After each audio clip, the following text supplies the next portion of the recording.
할렐루야. 세상은 변해도 또 우리 주님은 영원하십니다.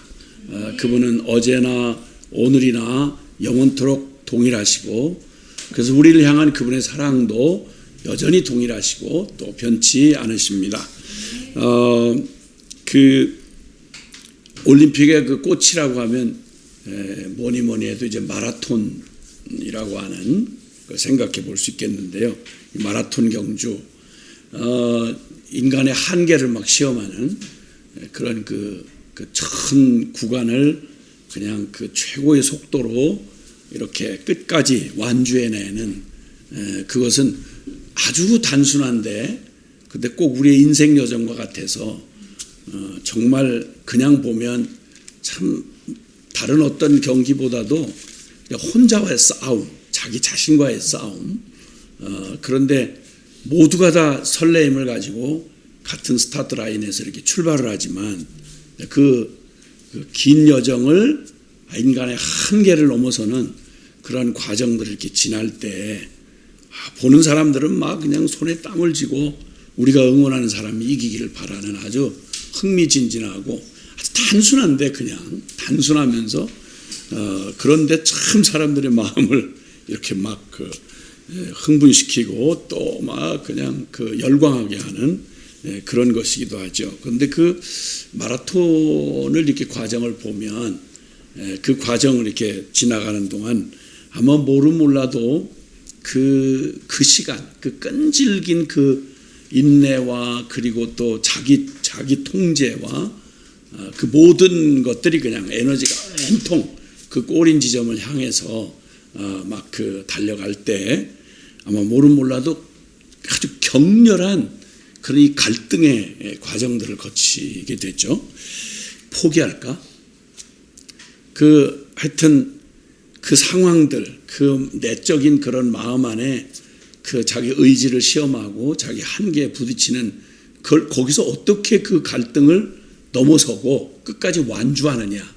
마라톤의 그 모습은 결국 완주죠, 완주. 끝까지 잘 달려가는 것. 그 끝까지 달려가고 싶지 않은 사람이 마라톤을 시작할 리는 없죠. 시작할 리는 없는데, 그런데 모두가 다 원하는 대로 다 가질 못하고 중간에 이렇게 그만두게 되는, 육체의 한계는 어쩔 수 없지만 적어도 마라톤 그 스타트 라인에 선 사람들이라면 그 정도의 준비는 다 하고 그 완주할 수 있는 정도의 준비는 다 하고 나왔겠죠. 건강 체크 다 하고. 그런데 중도 포기하고 탈락하는 그런 사람들이 생겨나죠. 그냥 멈춰지겠습니까? 그냥 탈락하게 되겠어요?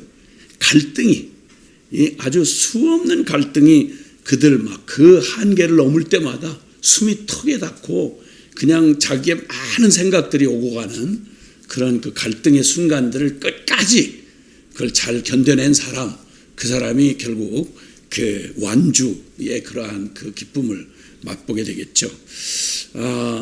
좋은 출발, 그리고 당연히 가야 할 그 길을 가야 하는 이런 의미에 있어서 인생을 마라톤에 비유하는 경우가 많습니다.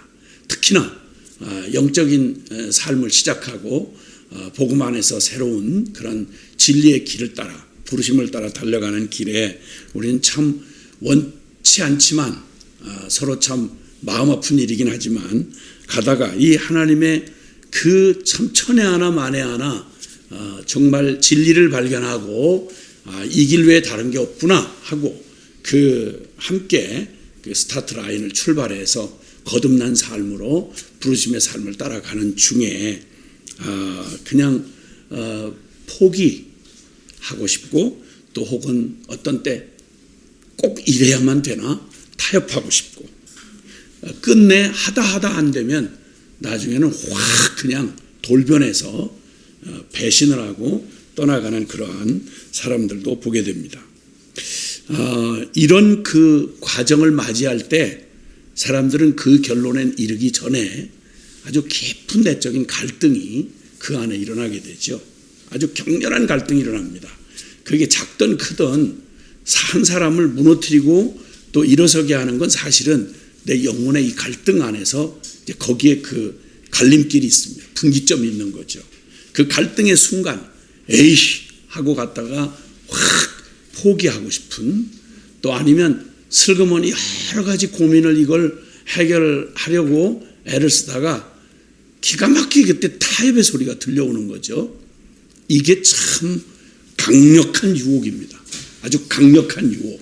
이럴 때 이 강력한 유혹을 거쳐보면 자기 자신이 얼마나 진짜 한순간 침을 넘기는 순간조차 정말 절대적인 은혜로 붙들어 주시지 않으면 내가 이 갈등의 이 유혹의 이 순간을 이 가지나 존재적으로 이 죄인의 내면 안에는 그 영적인 존재이기 때문에 내적 갈등이라는 운명을 갖고 태어나는데 이걸 그냥 정말 넘어지지 않을 수가 없는, 타협하지 않을 수가 없도록 그냥 강력한 유혹이 다가올 때 그때 정말 아주 치명적인 거죠. 아주 치명적인 거죠.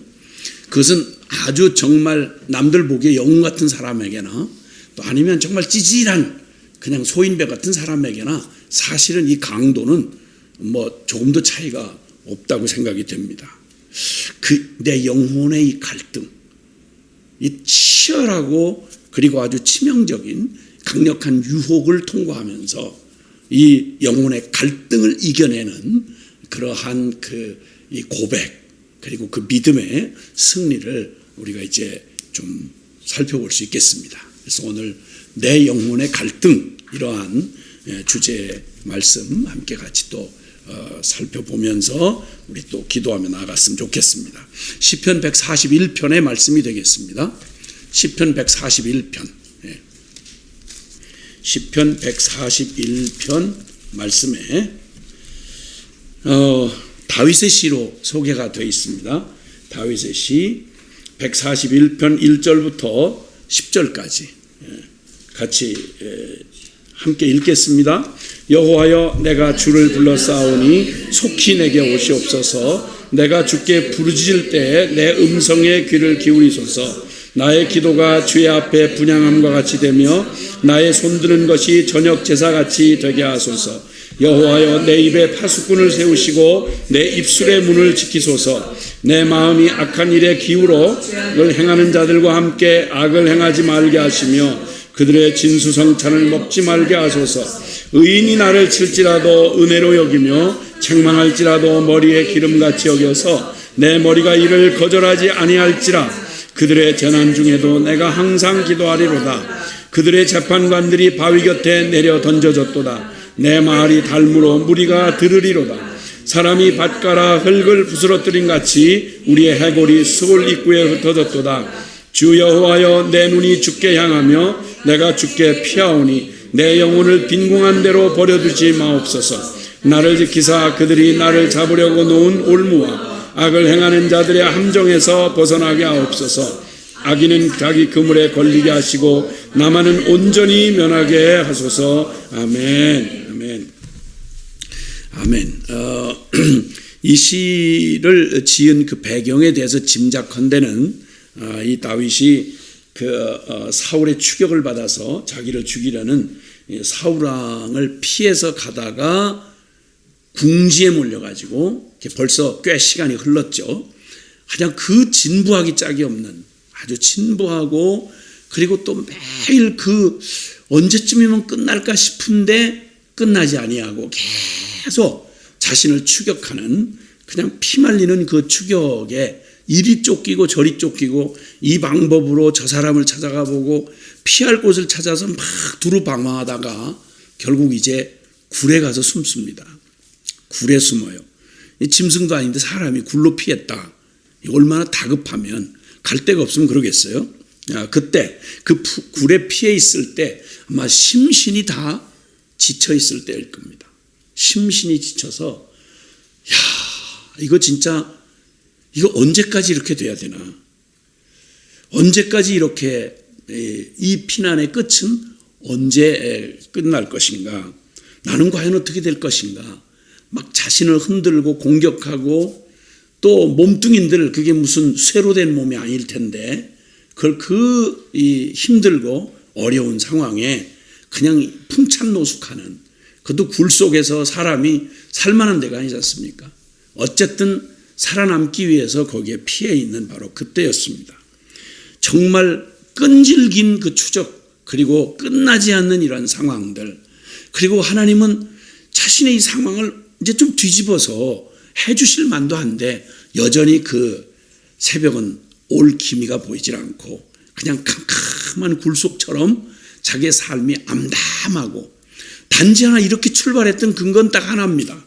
다른 성공을 위한 것도 아니고 또 무슨 다른 야망이 있어서도 아니고 그냥 하나님의 진짜 전적인 주권에 의해서 주님이 기름을 부으심을 받고 자기 안에도 그냥 성령이 기름 부음 받고 난 다음에 자기 영이 그냥 뜨겁고 충만해서 그 골리앗과의 싸움을 그 시작으로 해가지고, 그리고 그냥 정말 자기도 모르는 이 참 하나님이 부어주신 영적 그러한 그 용기와 하나님 나라에 대한 열정이 그로 가만히 편안히 살 수 없게 만들고, 그 일은 결국은 그 시기와 질투와 그리고 그 하나님 나라를 대적하는 세력에 의해서 아마 끊임없이 이제 위협과 그리고 협박을, 그 위험을 이제 이렇게 감내하게 되는 그런 삶이 계속되는 거죠. 자, 시작할 때야 누구나 웬만해서 시작하겠습니까? 마라톤을 감히 생각하기 전에 다 보통 사람들은 아야 생각 좀 해보다가 그걸 어떻게 미리 다 추려지죠. 스타트 라인까지 서지를 않죠. 근데 거기에 섰다 그러면 이 사람이야 완주를 생각하지 않고 선 사람이 어디 있겠어요. 보통 은혜를 받았으면 믿음의 길을 가겠습니까? 보통 가슴이 뜨거워졌으면 흔한 사람들이 결국 발을 못 빼는 세상을 등지고 사람들의 그 비난을 뒤로 하고, 그리고 오직 눈앞에 보이는 그 부르심과 진리를 따라 쫓아가게 됐다 그러면 누가 그 처음 시작하는 마음으로 끝까지 안 갈 사람이 어디 있으며, 그리고 낙심할 걸 생각할 사람이 어디 있겠어요. 근데 어쨌든 그렇게 시작된 그의 열정적인 믿음의 행진, 그리고 주님의 편에 서서 멋진 전투와 함께 그렇게 그 시작된 그의 삶이 알고 있죠. 네. 하나님의 주권도 분명히 알고 있고, 눈에 보이는 어떤 현실보다 주님의 주권이 더 현실이고, 하나님의 그 약속, 주님의 그 약속, 그리고 하나님의 그 사랑을 온전히 믿고 시작한 그의 삶이었습니다. 그런데 상황은 쫓기는 쥐 같습니다. 쫓기는 쥐와 같이 그냥 말이 쉬워 그렇지, 우리가 몇 년을 도망 다녔더라 이렇게 말을 묶어서 하는 건 쉽지만 하루 24시간이 길라고 말하면 쫓기는 입장에서는 어마어마하게 긴 겁니다. 이거 어마어마하게 길어요.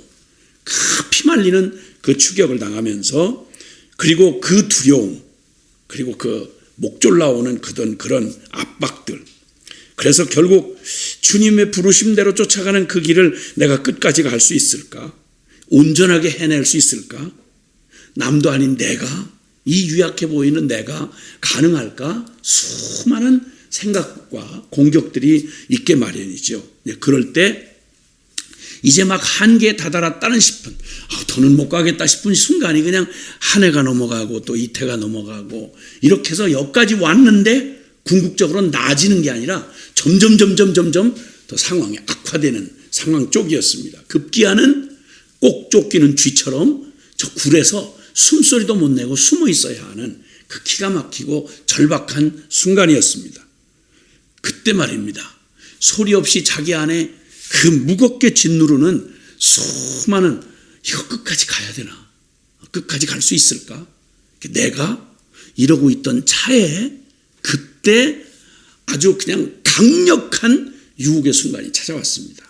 아시는 대로 그때 마침, 그때가 어느 상황이냐면 완전히 누군가의 제보에 의해서 굴에, 그것도 광야 굴이 여러 개가 있을 텐데 그 중에 어떤 굴, 메토굴, 거기에 그놈 들어가는 걸 봤다.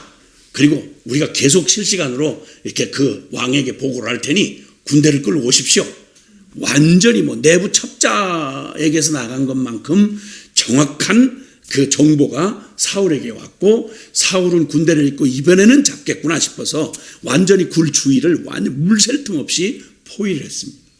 그리고는 이제 포위를 하고 있는데 이제 수색 작전을 들어가려는데 이 생리작용이 선택하는 대로 되는 게 아니라서 왕이 왕이 이제 발을 가리우러 성경에 표현은 그런데 그냥 보면 뭐 잠을 자러 가거나 아니면 또 혹은 용변을 보러 가거나 둘 중에 하나일 텐데 그 중에 하여튼 용변을 보러 들어갔던 것 같습니다. 그 기가 막힌 순간 절호의 기회, 그 초조하고 막 마지막 딱 덫을 놓고 잡으려는 그런 순간이니 얼마나 그냥 그 긴장했고 그리고 그냥 그동안 추격당하면서 겪었던 일들이 그냥 그 피곤함과 그 두려움이 한꺼번에 몰려왔던 바로 그 순간이었습니다.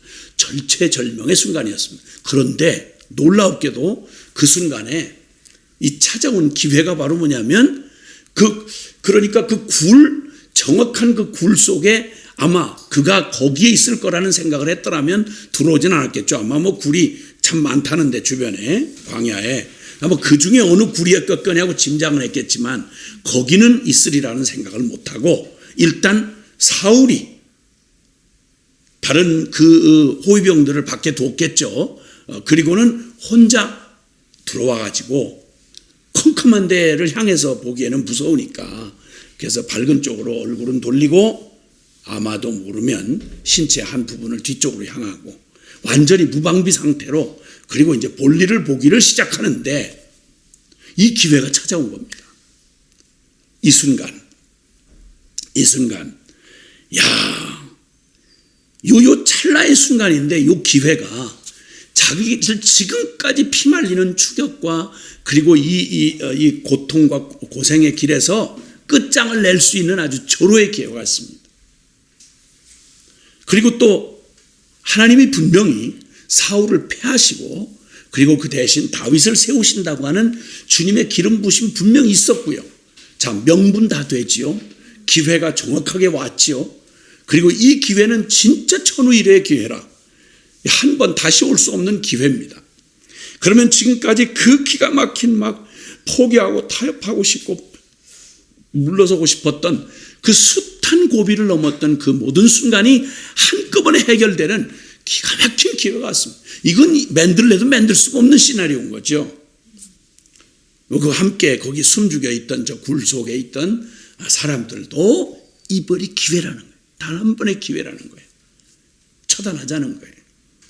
모든 사람이 다 누구도 비난할 이유도 없고 그리고 하나님의 뜻도 분명하고 그리고 분명히 이제 그 찾아온 기회였습니다. 근데 딱 하나 걸리는 그걸 갈등하게 하는 한 요소가 있었습니다. 그것은 바로 그 사울이 하나님의 기름 부음 받은 종이라는 겁니다. 이 말은 하나님이 직접 세운 사람이기 때문에 그를 세우고 그를 패하는 건 하나님의 주권이지 그 누군가 인위적으로 그렇게 할 수가 없습니다. 이 딱 한 가지가 걸렸습니다. 이 딱 한 가지. 모든 건 전부 다 그렇게 할 수 있었고 모든 상황은 허락이 되어졌습니다. 그리고 그 끈질기고 피곤한 삶의 여정을 진짜 요 살짝 타협만 하면 그러면 얼마든지 상황을 완전히 바꾸고 지금까지 그 힘들고 막바지에 다다른 이 모든 순간의 고통을 한순간에 모면할 수 있는 그런 기회가 온 겁니다. 여러분 이 강력한 기회 말입니다. 그리고 얼마든지 변명이 가능합니다. 왜? 자신은 하나님의 기름 부음 받았기 때문입니다. 하나님의 그 궁극적인 뜻이 자신을 통해서 하나님 나라를 이 이스라엘 통해 구현하시겠다는 하나님의 부르심이 분명한 걸 이미 알고 있습니다. 얼마든지 자의적인 해석을 하면 이걸 적용만 하면 기꺼이 자기가 편한 대로 해석하고 적용하고 내게 유익될 방법을 해도 누가 비난할 길 없습니다. 왜냐하면 워낙 악행이 드러나 있었거든요. 워낙 일방적인 그 어려움을 당하고 있었던 거 온 만민이 다 알고 있거든요.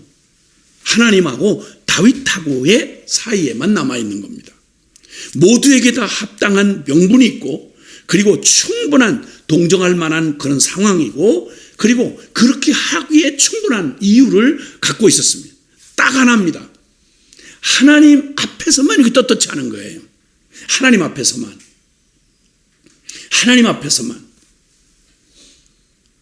그리고 얼마든지 특별하게 말씀하신 건 없으니까 단지 묵시적으로도 하나님이 기름 부어 세웠다는 말은 모든 이유를 다 폐일을 하고 하나님의 주권 아래 하나님이 세웠다는 하나님 주권의 상징입니다. 그러니까 이걸 만약에 어떤 이유로든지 이거에 손을 대서 인위적인 방법으로 이걸 만약에 패한다는 말은 하나님의 주권에 손을 댄다는 말이 되는 겁니다.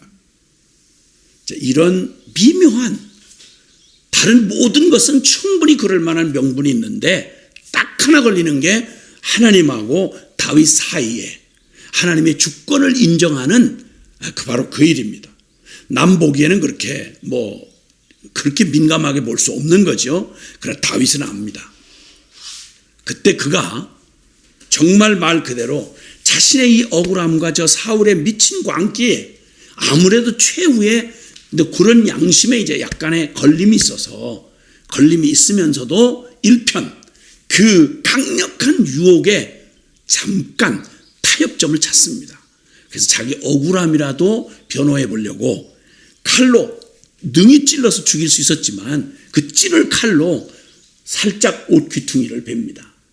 그리고 옷 귀퉁이를 벤 다음에 이제 그걸 아는지 모르는지 그냥 몰라서 그냥 나간 거죠. 나가서 안전거리가 확보됐을 때 그때 다윗이 소리를 칩니다. 왕이여, 누가 다윗이 당신을 해한다고 하는 거짓말에 속지 마십시오. 하나님 앞에 내가 증언하거니와 당신의 생명이 내 손에 있었습니다. 그러나 나는 하나님 앞에 악을 저지르지 않을 것입니다. 하나님이 기름 부어 세운 당신을 세우신 하나님 앞에 나는 그 악행을 하지 않습니다. 이게 증거입니다. 당신의 옷자락을 좀 보십시오. 보니까 옷자락이 베어진 거예요. 이건 긴 말이 필요 없이 베어진 저 옷자락처럼 자기가 그렇게 그냥 처단당할 수 있었던 다윗의 손아귀에 쥐어져 있었다는 사실을 깨달은 거죠.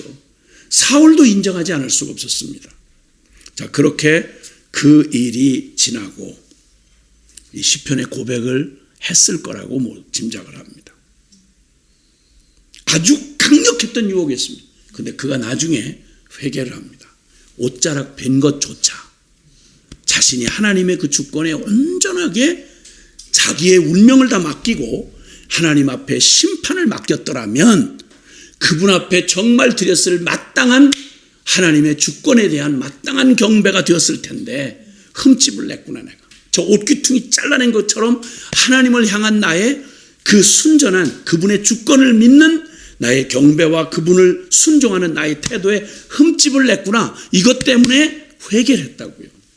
그러면서 아마도 그 회개의 심정과 함께 같이 고백했을 바로 그 기도가 이제 이 관점에서 보면 여러분 우리가 살아가는 날 동안 이런 유에 크든 적든 강력한 유혹, 내가 아는 만큼만의 기준으로 봐도 나 정말 하나님의 주권을 믿었나?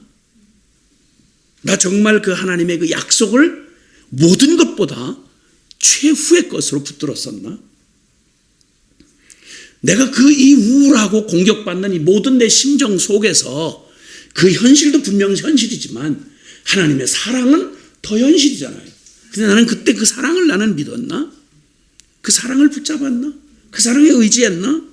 그때 우리는 얼마나 많은 갈등이 일어났었어요. 내적 갈등이 일어나잖아요.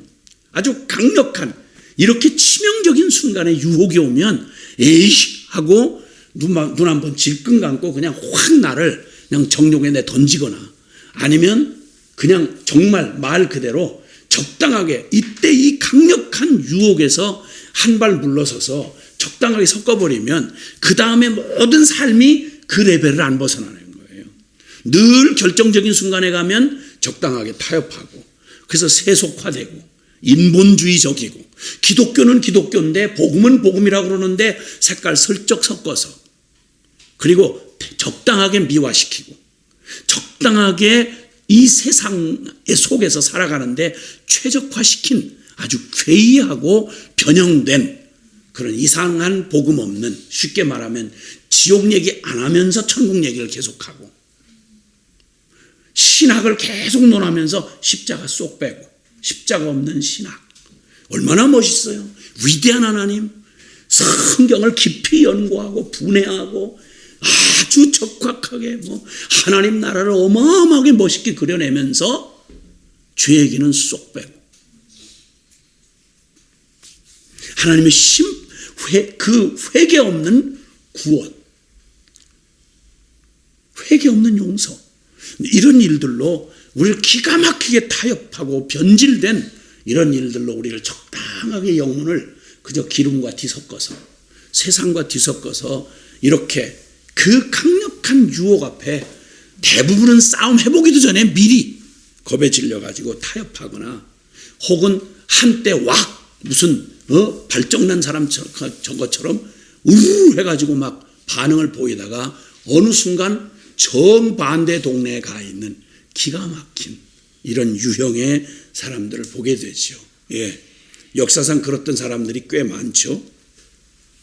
포기하고 타협하고 배신하는 일은 작정하고 그렇게 된다기보다는 이 강력한 유혹, 내 영혼의 갈등 사이에 부딪혔을 때 그 갈등에서 내가 어느 편을 택하느냐 하는 이 기가 막힌 이 갈등 앞에 섰을 때, 그때 이 다윗이 하나님 앞에 그 중심을 지키며 간절해진 기도를 올렸던 내용으로 보면, 여기서 우리의 무슨 기도가 필요한지를 알게 되는 겁니다. 자, 여기 읽었던 본문의 말씀에 보면 그는 4절에 보니까 그 영혼의 갈등의 순간에 내 마음이 악한 일에 기울어 죄악을 행하는 자들과 함께 악을 행하지 말게 하시며 그들의 진수성찬을 먹지 말게 하소서. 그 화려한 유혹에 내가 나를 팔아버리지 않게 해주시고, 죄악을 행하는 때지어서 그 무리지어 가지고 세력을 형성하고 그 잘돼가는 것 같은 그런 유행, 세력, 여론, 이런 것에 내가 함께 묻혀서 겁에 질려서 악을 행치 말게 하시고 그들의 진수성찬에 손대지 않게 해주옵소서. 그는 그 기도를 하는데 이렇게 합니다. 1절과 2절에 내가 기도할 수 있게 해주소서. 여러분, 이런 기도가 필요할까요? 예, 기도할 수 있게 해주소서. 이게 무슨 말인고 하니 2절에 보니까 나의 기도가 주의 앞에 분향함과 같이 되며 나의 손드는 것이 저녁 제사같이 되게 하소서. 즉 주님이 받으실 만한 기도를 할 수 있게 해주시고, 저녁 제사는 그 상번제로 드리는 저녁의 제사입니다. 하나님, 나의 그 기도를 할 수 있게 해달라는 말은 주님, 내가 호흡처럼 하나님께서 받으실 만한 그런 기도를 하되 넋두리가 아니고 염려 근심하며 타령하는 게 아니라 기도다운 기도할 수 있게 주옵소서. 이게 우리 기도가 돼야 합니다. 하나님, 내 기도가 정말 당신이 받으실 만한 기도가 되게 해주시고, 분향함과 같이, 여러분, 향로의 향연이 이렇게 올라가면 그 향연을 하나님이 받으신다는 의미거든요. 주님이 받으실 만한 향기로운 제사, 세상에 뒤섞이고 냄새나고 구질구질하고 썩은 냄새가 섞여 있는 육적인 그냥 정욕과 정리되지 않는 이러한 것들이 소욕이 같이 뒤범벅이 된 하나님이 받으실 수 없는 그런 기도가 되지 않게 하시고, 저 분향함 같이 하나님이 가장 분별하여 내어준 그 향연과 같이 그렇게 되게 해주시고, 저녁 제사같이 되게 하옵소서. 기도를 제대로 할 수 있게 해주소서. 그 다음에 3절은 내 입술을 지켜주소서. 내 입술을 지켜주소서. 파수꾼을 세우셔서 거짓되지 않게 해주옵소서. 여러분, 유혹에 넘어가는 일이요, 어떤 때 마음으로는 아니라고 막 이러면서도 겁에 질리면 우리는 일단 입으로 땜빵을 해요. 입으로. 그러니까 거짓말하고 위장하고 이렇게 하다 보면 뱉어놓은 말에 내 발이 올무에 걸리죠. 너 그때 그렇게 말했잖아. 이 말에 올무에 한번 딱 걸리고 나면 그것 때문에 질질 끌려다니는 거예요. 그러니까 이 기도가 안 나올 수가 없는 거예요. 주여, 제 입술에 파수꾼을 세워주옵소서. 내 입술에 파수꾼을 세우셔서 내 입술의 문을 지켜 주옵소서. 급하게 함부로 그냥 위기모면용으로 그냥 거짓을 말하고, 또 혹은 그냥 잘못 두려움에 뱉어놓은 말에 올무가 걸리지 않게 해주옵소서. 그리고 4절에 보니까 내 마음을 붙들어 주셔서 악한 일에 기울어지지 않도록, 양쪽에서 팽팽히 땡기는 이 내적인 갈등이 일어날 때, 영혼의 갈등이 일어날 때 주여 내 마음을 붙들어 주소서, 악한 일에 기울어지지 않게. 이렇게 그는 주님 앞에 강청을 합니다. 그리고 그의 단호한 태도를 5절에 이렇게 말합니다. 의인의 사랑의 매는 달게 받겠습니다. 즉 쓴소리는 듣기 참 어렵습니다. 그럴지라도 내가 이 영혼의 유혹에 나를 내주지 않기 위해서 언제나 나는 달콤한 소리, 칭찬하는 소리, 나를 이해해 주는 소리, 내 편 들어주는 소리, 이런 소리에만 내가 저걸 하고, 옳은데도 쓴소리나 듣기 싫어하고, 이게 모든 왕들이 망한 이유고 왕까지 갈 것도 없고 우리 모든 삶에 이런 유혹에 덫에 그냥 스스로 그냥 발목을 들여놓고 살아가는 우리의 태도가 그런 거잖아요. 근데 태도를 확실히 정합니다. 나 쓴소리 듣기 어려워도 의인의 사랑에 매는, 의인이 나에게 채찍하면서 야단치면서 책망하면서 듣기 거북한 얘기를 나한테 정말 직설해주는 그러한 이야기는 내가 달게 받겠습니다. 유혹에 넘어가지 않는다는 것은 그 순간 잘 모면한다는 말이 아니죠. 평소부터 태도가 정해져 있는 거예요. 이 강력한 유혹을 지난 후에 그가 주님 앞에 그의 마음을 다잡으면서 하는 말이 있습니다. 난 의인의 사랑의 매는 달겠습니다. 달게 받겠습니다.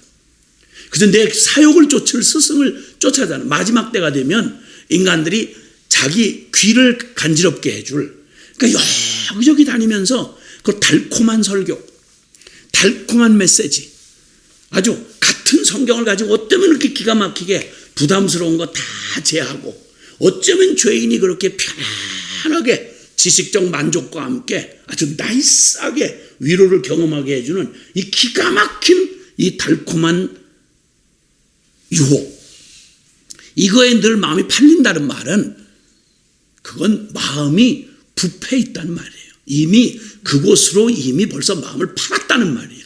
창녀 같은 마음을 얘기하는 거죠. 예. 그러는 완전히 의인의 사랑의 매를 달게 받겠다. 쓰디쓴 말이라도 옳은 말을 기꺼이 받고 그 일에 반항하고 튀는 짓을 하지 않겠다고 마음의 결단을 합니다. 이 강력한 유혹, 영혼의 갈등을 통과하고 난 뒤에 그는 이 기도가 얼마나 이 태도가 얼마나 중요한지를 깨닫습니다. 그러니까 쓴소리를 잘 듣는, 겸허하게 듣는 사람, 그리고 그 말을 들을 뿐만 아니라 그 듣는다고 할 때는 그렇게 고치겠다는 마음을 가지고 듣는 거죠. 예. 그리고 악인의 대접은 단호히 거절하겠다. 달콤한 칭찬, 유혹, 덫, 미끼 이런 것들, 이런 것에서 늘 해프게 마음을 열어놓고 자꾸만 내가 달콤한 거, 이삭이 그 별미에 그냥 이렇게 나이 먹어가지고 별미에 빠져가지고 그래서 분별력이 흐려졌던 그런 일을 보잖아요. 달콤한 칭찬은 늘 듣기 좋은 말, 이건 뱃속 깊이 들어간다 이렇게 얘기를 해요. 그러니까 이런 얘기, 그것이 악인의 대접은 단호히 거절하겠다. 모든 사람들이 다 기가 막히게 다 좋은 말 다 악한 놈들이 갖다 먼저 쓰죠. 인권이니 평등이니 뭐 평화니 뭐 과정은 공정하겠느니 뭐 어쩌느니 하는데 그 모든 결과는 전혀 그렇지 아니하다 하면 그 말 자체는 아무리 달콤하고 그리고 아주 너무 멋있어도 정신 똑바로 차리고 저게 악인에게서 나오는 대접이다 그러면 아무리 믿기가 달콤해도 거절해야죠. 거절하고 그리고 언제든지 저들의 악행을 고발하는 기도를 하겠습니다. 그 말은 무슨 말인가 하니 내가 친하니까, 내가 저 사람하고 친하니까 저 사람은 악행이긴 한데 그 사람 항상 나한테 너무 잘해줘. 알고 봤더니 나한테 늘 선물을 사다 주고 늘 그런 사람이 보니까 다른 사람 등쳐먹는 사기꾼이야.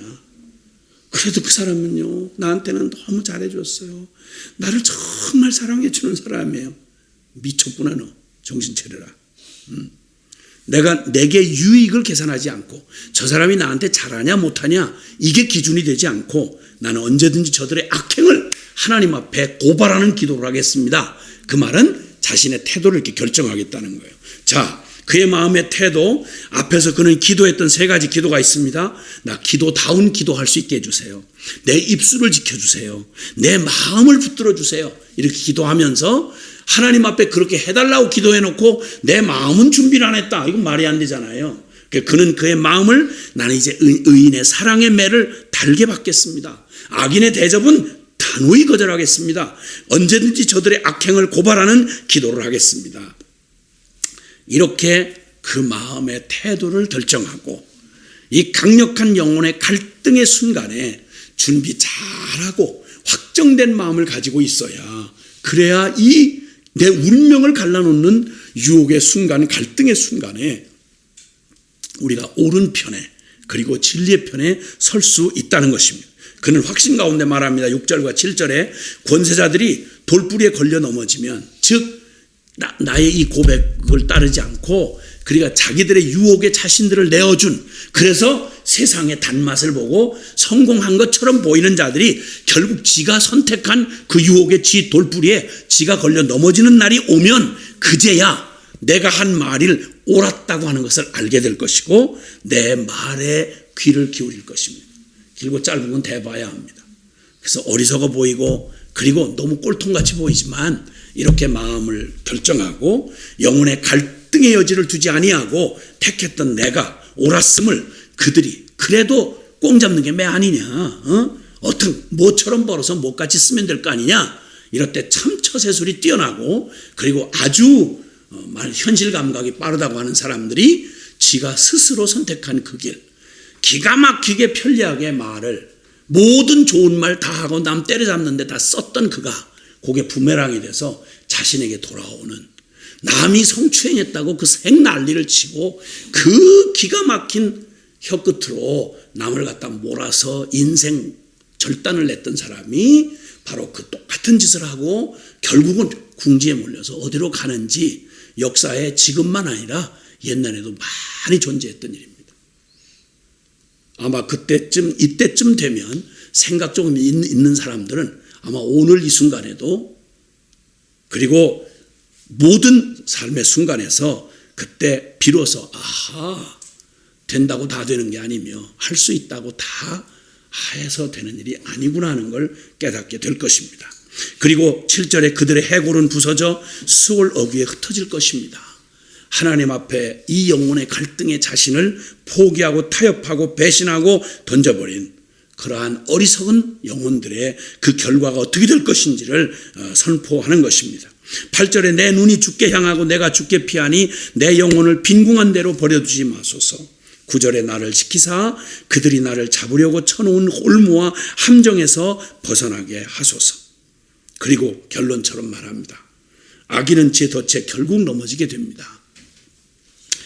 천하에 변하지 않는 진리의 사실이 있습니다. 반드시 악은 필멸합니다. 반드시 악은 필멸합니다. 그리고 주님, 이 영혼의 갈등의 순간을 지나면서 내 마음을 확정하고 이 영혼의 갈등의 이 강력한 유혹에서도 내 마음을 더 이상 흔들리지 않도록, 그리고 내 마음을 결정한 나의 기도를 들으시고 나의 이 결정을 받으신 주님께서 나를 안전하게 주님이 모든 것에서 이 유혹의 무서운 덫에서 나를 빠져나가게 주옵소서. 우리는 마틴 루터라는 사람이 했던 기도를 알고 있습니다. 그 강력한 세상의 그 모든 권력과 모든 것을 가지고 있는들이 유혹을 합니다.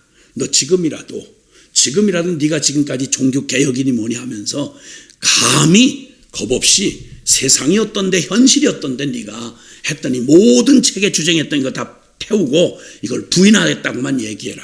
예스냐 노냐로만 대답을 해라 하고 그 무서운 교황청의 권력을 가지고 그냥 쫓기는 쥐 한 마리 같이 그 웜스의 국회의사당에 브롬스의 국회의사당 그 앞자리에 세워놓고 재판 자리에 세워놓고 온 지구적인 그 압력을 가하고 그의 협박 공갈을 할 때 그가 한 말이 있습니다. 하나님의 진리와 그리고 보편적 양심, 인간의 양심에 반하는 일은 할 수도 없고 해서도 안전한 일이 아닙니다. 나는, 그리고는 그가 거부하면서 난 거부합니다. 이렇게 말해놓고 그가 하나님 앞에서 외칩니다. 주여 나를 도우소서. 내가 여기 서 있습니다. 다른 선택은 없습니다. 기도합시다.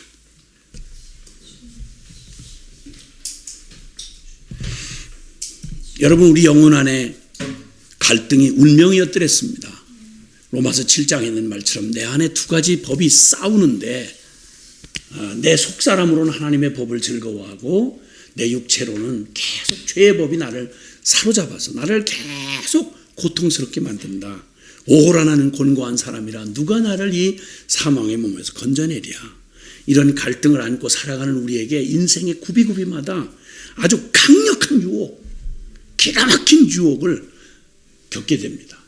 이 갈등의 여지를 한번 이 유혹을 통과하고 나서 갈등의 여지를 늘 뒷문을 잠궈 놓지 않은 것처럼 여지를 남겨두면 어떤 일을 당하게 되는지를 알게 되는 그 조그만한 틈이 어떻게 우리를 파멸로 끌고 가는지를 경험하고 아찔한 경험을 했던 다윗의 고백처럼 우리는 이 고백이 남의 고백이 아닙니다.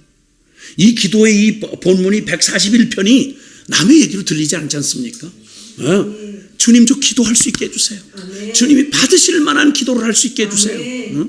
내 입술을 지켜주세요. 내 마음을 붙들어 주세요. 그리고 저 어떤 말이라도 쓴소리 듣기 어려워도 사랑의 매는 달게 받겠습니다. 악인의 대접은 단호히 거절하겠습니다. 언제든지 저들의 악행을 우물쭈물하고 그 가만히 입 닫고 있는 자가 아니라 저들의 악행을 고발하는 기도를 하나님 앞에 늘 드리겠습니다. 이렇게 주님 앞에 우리의 순간의 삶에 포기를 하고 타협하고 싶고 배신하고 돌아서고 싶은 이 유혹 가운데 우리가 놓여져 있는 이 모습이 얼마나 비참한 우리의 운명인지를 알잖아요. 놀라웠게도 이 은혜에 참 주님이 십자가의 은혜로 우리를 부르신 이 복음 앞에, 그러니까 대강 복음에 대해서 동의하는 게 아니라 복음에 대한 단호한 태도, 믿음의 결단이 얼마나 필요한지를 다시 한번 보게 되는 일입니다. 우리의 영혼의 모습을 좀 돌아봅시다. 그리고 주님 앞에 우리의 현실을 좀 내놓고 주님 앞에 기도하면서 함께 기도하면서 나아가겠습니다. 사랑하시는 아버지 하나님 감사합니다. 주님 감사합니다. 아버지 참으로 마라톤 경주와 같이 주님 우리의 한계에 부딪히고 상황에 좀 주저앉고 싶고 나는 안 돼라고 타협하고 싶은 수많은 순간들, 포기하고 타협하고 혹은 돌아서고 싶은 유혹들이 있을 때마다 주여 내 영혼이 이 부정한 마음을 주님께서 너무 잘 아시고 주님 이제 주님이 영혼의 갈등, 내 영혼의 갈등 앞에서 어떻게 주님 나의 태도를 취해야 하는지를 보여주신 주님을 찬양합니다. 주님 감사합니다. 우리 다시 한번 기도할 때에는 혹시 죄 가운데 있거나 아니면 영혼이 갈등하는 가운데 있거나 우리의 마음을 주님께 올려드리며 기도했으면 좋겠어요. 하나님 우리의 마음을, 우리의 영혼을 붙들어 주십시오. 우리를 불쌍히 여기사 은혜를 베푸사 하나님 우리의 잘못된 삶을 가고 있다면, 악한 마음을 품어 기울여지려고 하고 있다면 찾아오셔서 하나님 돌이켜 주십시오. 바른 길, 주의 길 갈 수 있도록 책망해 주십시오. 원합니다 하나님. 그래서 우리가 바른 길 갈 수 있도록 도와주시고 우리의 의지를 묻는다면 우리는 우리의 악에 대해서 하나님 악의 모든 유혹에 대해서 단호히 거절하겠습니다. 주여 우리를 주의 길로 인도하여 주십시오. 다시 한번 기도하십시다. 하나님 아버지 은혜와 긍휼을 구합니다. 하나님 아버지 우리의 마음과 우리의 삶을 찾아와 주십시오. 주여 아버지 하나님 은혜와 긍휼을 구합니다.